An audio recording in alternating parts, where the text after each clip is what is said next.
Baiklah.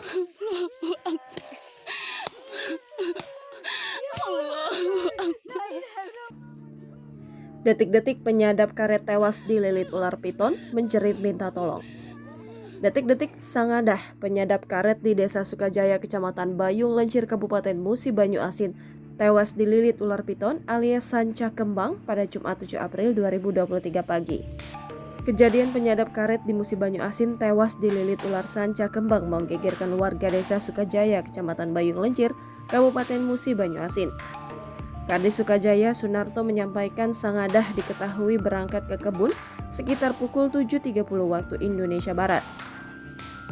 Lalu sekitar pukul 8.30 waktu Indonesia Barat, Sangadah ditemukan keluarga telah dililit ular jenis sanca.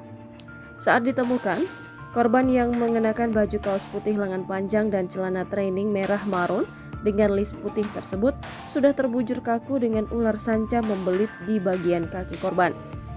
Ia menambahkan dari keterangan keluarga memang selama ini korban kerap menyadap karet sendirian di kebun tersebut. Selain itu, selama ini memang tidak pernah ada kasus manusia diserang ular di wilayahnya. Adi, salah satu warga sekitar, menyebutkan teriakan perempuan meminta tolong yang didengar sejumlah ibu-ibu sesama penyadap karet. Mereka langsung melakukan pengecekan dan mendapati Sangadah tengah dililit ular. Jangan lupa subscribe, share, komen, dan like ya.